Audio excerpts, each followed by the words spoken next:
Shqiptarët nuk mund të flenë ndërsa fanatizmi i vënë në shenjestër gradë. Nga Shqipëria në Kosovë, presioni mbi vajzat dhe gratë po vishet si moral dhe besim, ndërsa në thelb mbetet ajo që ka qenë gjithmonë, përpjekje për kontroll, nënshtrim dhe frikë. Nëse një shoqëri fillon ta mas gruan me shamin, heshtjen, nënshtrimin dhe bindjen, atëherë alarmi ka rënë. Jo nesër. Sot. Shqipëria dhe Kosova nuk janë Iran, por askush nuk ka të drejtë të sillet sikur rëshitja nuk ekziston. Sepse historia na ka mësuar se errësira nuk vjen gjithmonë me ligj në dorë në ditën e parë. Ajo vjen fillimisht si predikim, si presion, si turpërim publik, si gjykim ndaj vajzës, si kontroll ndaj gruas, si përpjekje për ta kthyer lirinë e saj në faj. Dhe kur shoqëria hesht, fanatizmi e merr këtë heshtje si leje. Pamjet e grave iraniane që dolën në rrugë më 8 mars 1979 për të kundërshtuar hijabin e detyruar nuk janë thjesht histori e largët. Janë paralajmërim. Në Iran nuk u arrit menjëherë te Kamxhiku, burgu dhe policia morale. U arrit hap pas hapi. Fillimisht me imponimin e një klime ku gruaja duhej të bindej. Pastaj me shfuqizimin e të drejtave. Pastaj me segregimin. Pastaj me ligjin. Pastaj me ndëshkimin. Çdo shoqëri që tallet me këto mësime historike ose zgjedh të mos i shoh, po luan me zjarrin. Në trojet shqiptare, rreziku nuk është kopimi mekanik i modelit iranian. Rreziku është më tinzar. Është përhapja e një mendësie që e sheh gruan si objekt kontrolli. Është depërtimi i një fanatizmi që kërkon t'i diktojë asaj si të vishet, si të sillet, si të jetojë, kur të flasë dhe sa të duket në shoqëri. Është rritja e zërave që nuk predikojnë besim, por nënshtrim, nuk predikojnë moral, por disiplinim të gruas, nuk predikojnë spiritualitet, por pushtet mbi trupin dhe jetën e saj. Dhe kjo është pikërisht pika ku shoqëria shqiptare duhet të ngrihet dhe të thotë, mjaft. Sepse ky nuk është debat kundër fesë. Ky është debat kundër ekstremizmit. Besimi është e drejtë. Fanatizmi që kërkon të diktojë jetën e grave nuk është e drejtë, por kërcënim. Kush e ngatëron qëllimisht fen me ekstremizmin, ose është i pandershëm, ose po i shërben fshehurazi një agjende regresive.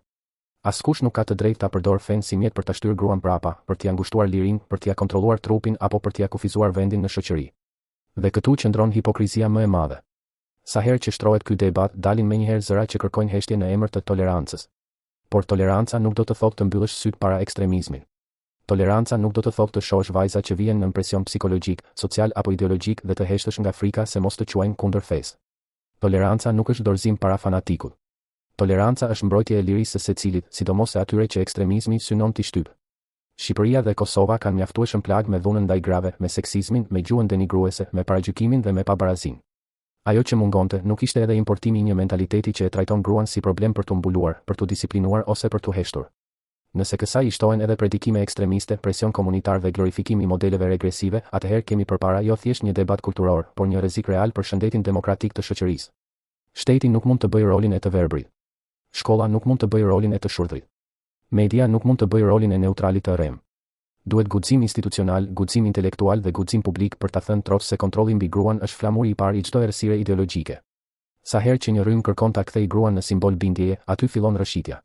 Sa herë që vajza turpërohet pse është e lirë, aty ka hyrë helmi. Sa herë që gruaja gjykohet si e ndershme apo e pandershme sipas kodit që i imponon një fanatik, aty liria ka nisur të humbas terren. Koha për të thënë stop nuk është kur të kemi ligje shtypse. Atëherë mund të jetë vonë. Koha është tani, kur fenomeni mund të quhet me emrin e vet dhe të refuzohet pa ekuivok. Shqipëria dhe Kosova nuk duhet të presin që fanatizmi të organizohet më fort, të depërtojë më thellë dhe të helmojë më shumë mendje të reja. Një shoqëri që nuk mbron vajzat dhe gratë e saj nga presioni ideologjik, në fakt nuk po mbron as të ardhmen e vet. Prandaj mesazhi duhet të jetë i prerë. Jo kontrollit mbi gruan. Jo fanatizmit që maskohet si moral.